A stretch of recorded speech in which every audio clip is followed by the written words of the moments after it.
नेपाली खबरमा सबैभन्दा पहिले आजको खास खबर। लामो समयको संवादहीनतालाई तोड्दै भारतीय विदेश सचिव हर्षवर्धन श्रृङ्खला आज 2 दिने औपचारिक भ्रमणमा नेपाल आउनु भएको छ। भारतले मिचेको आफ्नो भूमि समेटेर नेपालले राजनीतिक नक्सा जारी गरेपछि चिसिएको दुई देशबीचको सम्बन्ध यस परराष्ट्र सचिव स्तरीय भ्रमण र छलफलले सकारात्मक दिशातर्फ डोर्याउने अपेक्षा गरिएको छ। यसअघि भारतीय गुप्तचर संस्था रिसर्च एन्ड एनालाइसिस विङ र का प्रमुख समान्त कुमार गोयल र भारतीय सेना प्रमुख मनोज मुकुन्द नरवाने पनि नेपाल आएका भए पनि यस परराष्ट्र सचिव स्तरीय भ्रमणले नेपाल भारत सम्बन्ध सुदृढमा अझ बढी टेवा पुग्ने कूटनीतिज्ञ र सीमाविदहरूको अपेक्षा छ। भारतीय विदेश सचिव श्रृङ्खलाले पनि आफ्नो नेपाल भ्रमणले दुई देशबीच मित्रता बढाउने विश्वास व्यक्त गर्नुभएको छ। नेपाली भाषामै सम्बोधन गर्दै उहाँले नेपाल आउन पाएकोमा खुसी लागेको र दुई देशबीचको मित्रता थप मजबुत बनाउने कुरामा आफू प्रतिबद्ध रहेको बताउनुभयो। नेपालमा आएर मलाई अत्यन्तै खुसी लागेको छ, रमाइलो लाग्यो। भारत र नेपाल निकटतम मित्र हो। मेरो निकै मिटिङ हुन्छ। आज पहिल्यै मिटिङ फरेन सेक्रेटरीसँग हुन्छ, त्यहाँदेखि फरेन मिनिस्टर प्रदीप कुमार गेवाली ज्यूसँग भेट हुन्छ, अरू हाई डिग्निटरिजहरूसँग पनि भेट हुन्छ र क्लोज फ्रेन्डसिपलाई कसरी अघि बढाउनु त्यसको कुरा गरौँला। भारतीय विदेश सचिव श्रृङ्खलाले आज राष्ट्रपति विद्यादेवी भण्डारी, प्रधानमन्त्री केपी शर्मा ओली, परराष्ट्र मन्त्री प्रदीप ग्यावाली सहित आफ्ना समकक्षी भरतराज पौडेलसँग भेटवार्ता गर्नुभयो। वर्षदिन लामो संवादहीनतालाई तोड्दै आज द्विपक्षीय छलफल भए पनि दुई देशबीच रहँदै आएको लामो समयको सीमा विवादको विषयमा भने निष्कर्ष सहितको छलफल हुन सकेन। छलफलमा दुई देशबीचको आपसी हित र सीमा विवादका विषयमा छलफल भए पनि यसबारे कुनै ठोस निष्कर्ष भने ननिस्किएको स्रोतले बतायो। कूटनीतिज्ञहरूले पनि सीमा विवादमा तत्काल समाधान खोज्ने अवस्था नरहेको बताएका छन्। कूटनीतिज्ञ प्राध्यापक डाक्टर लोकराज बरालले सीमा विवाद समाधानका लागि समय लाग्ने तर धैर्यता चाहिने बताउनुभयो। अहिले नै सिमानाको साधारण रूपमा हुन सक्छ, अहिले स्पेसिफिक एउटा खास रूपले यही एजेन्डामा नक्साकै बारेमा हुन सक्छ। साधारण एउटा क्याजुअली यस्तो हामीले राख्न सक्छौँ, उनीहरूले यसमा विस्तारित कुरा गर्दै जाने भन्ने हुन सक्छ। यो अहिले नै यस्तो सिमानाको कुरामा एकैजना छिनोफानो हुन सक्छ भन्ने कुरा आएन। 50-60 वर्षदेखि कालापानीको कुरा सुन्दै आएका छौँ, अहिलेसम्म केही भएको छैन। यिनी समस्या त हल गर्न सकेका छैनौँ भने अहिले यो ठुलो नक्साको कुरा अहिले नै हुन्छ भन्न गाह्रो हुन्छ। यसलाई धेरै समय लाग्छ, धैर्यता चाहिन्छ, दुईटाको विश्वास चाहिन्छ। त्यो विश्वास आर्जन गर्न सकिन्छ सक्दैन। त्यस कारणले अहिले एउटा सुरुवात हो, वातावरण बनाउने मात्रै एउटा सुरुवात हो।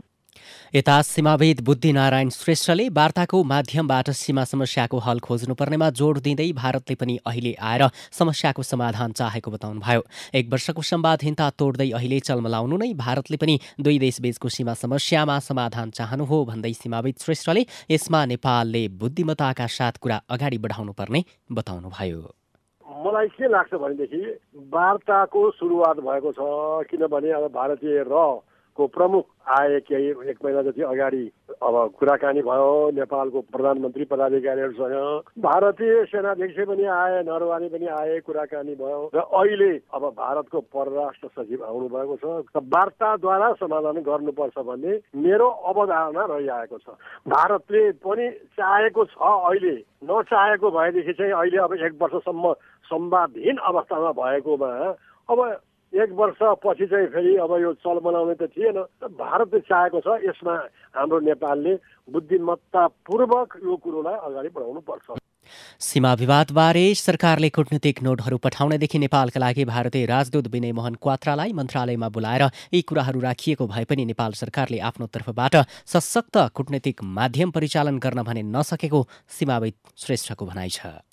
खासमा चाहिँ छैन कि यद्यपि परराष्ट्र मन्त्रालयले डिप्लोमेटिक नोटहरू पठायो अनि भारतीय राजदूत क्वात्रालाई अब मन्त्रालयमा बोलाएर चाहिँ यी कुराहरू पनि राखियो, पहल त गरियो, तर सशक्त कूटनीतिक माध्यम चाहिँ परिचालन गरिएको छैन भन्ने मलाई लाग्छ। किनभनेदेखि अब दुई देशको बिचमा डिप्लोमेटिक नोट हस्तान्तरण गर्दाखेरि पनि कुरा नचलेपछि त नेपालले अन्तर्राष्ट्रिय दबाव सिर्जना गर्न सक्नुपर्ने हो कि अब दुई देशको सीमा दुई देशले बिचमै वार्ता समाधान गर्नुपर्ने हो। तर अन्तर्राष्ट्रिय सीमा अभ्यास, सीमा सिद्धान्त अनुसार चाहिँ केही लागेन भने अन्तर्राष्ट्रिय दबाव छिमेकी मुलुकहरूद्वारा वार्ता दबाव दिन पनि सकिन्थ्यो वार्ताको निमित्त भन्ने मलाई लाग्छ। भारतले आफ्नो सीमाभित्र कालापानी, लिपुलेक र लिम्पियाधुरा क्षेत्र समावेश गरेर राजनैतिक नक्सा जारी गरेपछि नेपालमा चर्को विरोध भएको थियो। पछि फेरि भारतले सोही भूमि हुँदै नेपाली पक्षसँग कुनै सल्लाह नगरी एकतर्फी रूपमा चीनको तिब्बतस्थित धार्मिक स्थल मान सरोवर जाने सडक मार्ग खोलेपछि सीमा विवाद झनै चुलिएको थियो। त्यसपछि नेपाल सरकारले ऐतिहासिक तथ्यले देखाएको सत्यको आडमा कालापानी, लिम्पियाधुरा र लिपुलेक भएको नेपालको आधिकारिक नक्सा जारी गर्यो। नेपालले सीमा सम्बन्धी विवाद कूटनीतिक वार्ताबाट समाधान गर्ने द्विपक्षीय सहमति विरुद्ध कार्य गरेको भन्दै भारतले नेपालको उक्त नयाँ राजनीतिक नक्सा नस्वीकार्ने बतायो। त्यसपछि चिसिएको नेपाल भारत सम्बन्ध अहिलेसम्म मैत्रीपूर्ण बिन्दुमा पुग्न सकेको छैन। सीमा विवाद पछिको यो परराष्ट्र सचिव स्तरीय भ्रमण र छलफलले दुई देशबीचको सम्बन्ध थप सुदृढ हुने कूटनीतिज्ञ, सीमाविद र सरकारवालाको अपेक्षा छ। आज नेपाल आउनुभएका श्रृङ्खलाको भोलि बिहान पनि सामान्य भेटघाटको कार्यक्रम राखिएको छ। त्यसपछि गोर्खामा भारतको सहयोगमा निर्माण भएको एक विद्यालयको उद्घाटन गर्ने कार्यक्रम छ। त्यस लगतै सोल्टी होटलमा आयोजित एक कार्यक्रममा उहाँले सम्बोधन गर्नुहुनेछ। सोल्टीको कार्यक्रम सकिएपछि उहाँ दिउँसो 1 बजे नयाँ दिल्ली फर्किने कार्यक्रम रहेको बताइएको छ। नेपाली खबरमा अब आज दिनभरका प्रमुख खबर संक्षेप, साथमा खबर सहयात्री सपना सिंह। पछिल्लो 24 घण्टामा देशभर 1614 जना कोरोना संक्रमित थपिएका छन्। यो सहित नेपालमा कुल संक्रमितको संख्या 2,27,640 पुगेको छ।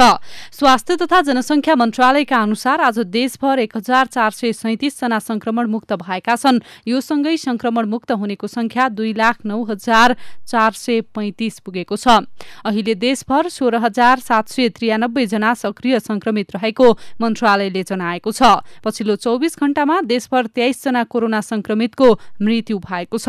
अहिलेसम्म 1412 जना संक्रमितको मृत्यु भइसकेको छ।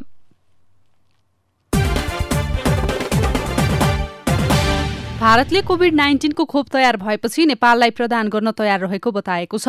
नेपाल भ्रमणमा रहनुभएका भारतीय विदेश सचिव हर्षवर्धन श्रृङ्गलाले परराष्ट्र मन्त्री प्रदीप कुमार गेवालीसँगको भेटपछि भारत विश्वको सबैभन्दा धेरै भ्याक्सिन उत्पादन गर्ने मुलुक भएको समेत बताउनु भएको छ। उहाँले विगतदेखि अहिलेसम्म कोभिड-19 लाई नियन्त्रण गर्न विभिन्न सहयोग गरेको र नेपालको आवश्यकता अनुसार थप सहयोग गर्न भारत तयार रहेको पनि स्पष्ट पार्नु भएको छ। भूकम्पपछिको पुनर्स्थापना र पुनर्निर्माणमा प्राधिकरणले हासिल गरेका उपलब्धिहरूबारे अन्तर्क्रिया तथा अभिलेख गर्न वेबमा आधारित सेमिनार आयोजना गरिने भएको छ। राष्ट्रिय पुनर्निर्माण प्राधिकरणले तयार गर्न लागेको आफ्ना संस्थागत पत्रको तयारीको सिलसिलामा तयार गरिएको प्रारम्भिक खाकाबारे छलफल गर्न र मुख्य सरोकारवाला विज्ञ तथा अभ्यासकर्ताहरूबाट सुझाव तथा टिप्पणीहरू प्राप्त गर्न भोलि बिहान 9 बजे कार्यक्रमको आयोजना गरिने भएको हो। प्राधिकरणले संस्थागत स्मृति स्थापित गर्ने सिलसिलामा पुनर्निर्माणका 5 वर्षका अनुभव तथा सिकाइहरू समेटेर विभिन्न 7वटा विषयगत क्षेत्रमा कम्पेडियम तयार गरिरहेको प्राधिकरण कार्यकारी समिति सदस्य एवं प्रस्तावित अन्तर्राष्ट्रिय सम्मेलनका संयोजक डाक्टर चन्द्रबहादुर श्रेष्ठले जानकारी दिनुभयो।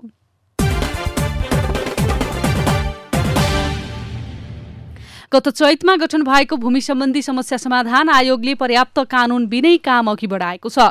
नियमावली पारित नहुँदै 27 कार्तिकमा 14वटा पालिकासँग सम्झौता गरेर लगत संकलन सुरु गरेको हो। भूमि व्यवस्था, सहकारी तथा गरिबी निवारण मन्त्रालयका अधिकारीहरूले नियमावली नबन्दै काम थाल्नु अर्थहीन हुने बताएका छन्। आयोगले भूमिहीन, दलित, सुकुम्बासी तथा अव्यवस्थित बसोबासीलाई जमिन उपलब्ध गराउने भनेको छ।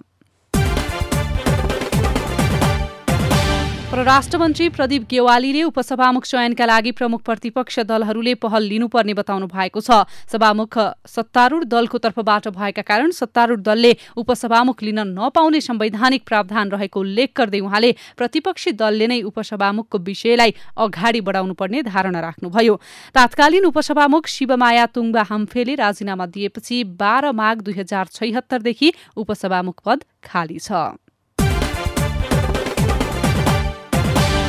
प्रधानमन्त्री केपी शर्मा ओलीले कोभिड-19ले अर्थतन्त्रमा पारेको असरलाई मिलेर नै पराजित गर्न सकिने बताउनु भएको छ। नेपाल उद्योग वाणिज्य महासंघको 54औं वार्षिक साधारण सभाको आज सरकारी निवास बालुवाटारमा उद्घाटन गर्दै उहाँले संयुक्त प्रयासबाट अर्थतन्त्रलाई अगाडि बढाउनुपर्ने बताउनु भएको हो। प्रधानमन्त्री ओलीले सरकार मनको गरिब नभएको पनि बताउनु भएको छ। यसैबीच वार्षिक साधारण सभामा महासंघका अध्यक्ष भवानी राणाले कोरोनाका कारण मुलुकको अर्थतन्त्रमा निकै ठूलो चुनौती रहेको बताउनु भएको छ। कोरोनाले मानवीय क्षतिसहित विश्व अर्थतन्त्रलाई नराम्ररी प्रभाव पारेको र सोको असर नेपाली अर्थतन्त्रले पनि भोगिरहेको उहाँको भनाइ छ। यसैगरी आजदेखि सुरु भएको साधारण सभामा निर्धारित तालिका अनुसार बन्द सत्र सकिएपछि मंसिर 13 गते नयाँ कार्यसमितिको लागि चुनाव हुनेछ। वरिष्ठ उपाध्यक्ष नै स्वतः अध्यक्ष बन्न पाउने व्यवस्था अनुसार शेखर गोल्छा महासंघको आगामी कार्यकालका लागि अध्यक्ष बन्नुहुने भएको छ। अन्य बाँकी पदका लागि चुनाव हुने निर्वाचन समितिले बताएको छ। सर्वोच्च अदालतले बैंकिङ कसुरको आरोप लागेका व्यवसायी सुधीर बस्नेतलाई पक्राउ नगर्न अन्तरिम आदेश जारी गरेको छ।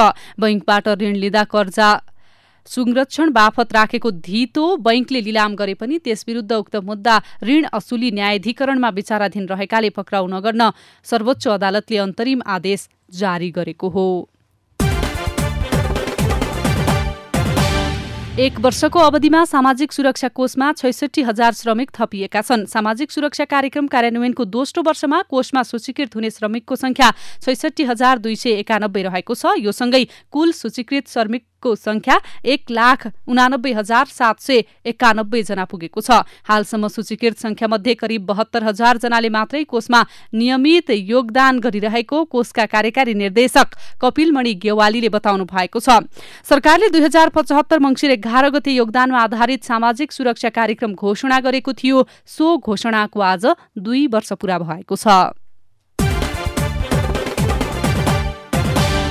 नेप्से परिसूचक हालसम्मकै कीर्तिमानी उचाइमा पुगेको छ। आज कारोबार भएको 2 घण्टाको अवधिमा 1908.13 बिन्दुमा पुगेको हो। आज नेप्सेले यसअघिको उच्च बिन्दु 1881 पार गरेर उक्त बिन्दुमा पुगेको हो। यस अवधिमा 190 वटा कम्पनीको 4 अर्ब 15 करोड 62 लाख भन्दा बढीको शेयर खरिद बिक्री भएको छ।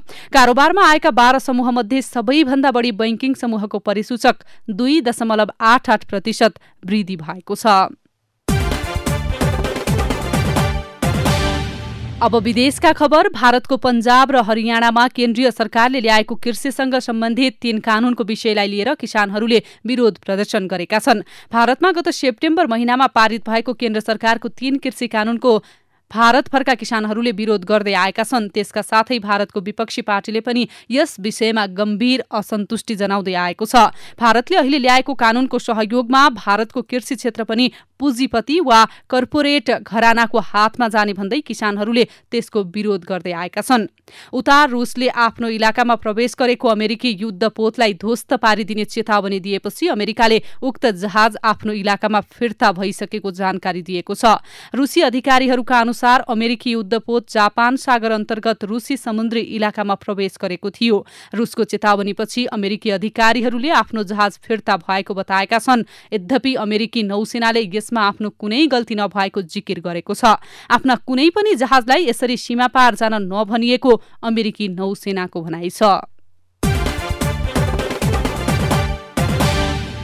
अब खेल खबर। अर्जेन्टिनाका महान फुटबलर डिएगो म्याराडोनाको निधनमा अर्जेन्टिनी सरकारले 3 दिने राष्ट्रिय शोकको घोषणा गरेको छ। 60 वर्षीय म्याराडोनाको गैराती स्वदेशमै निधन भएको हो। म्याराडोनाको पार्थिव शरीरलाई राष्ट्रपति कार्यालय कासा रोसारामा लगिएको छ।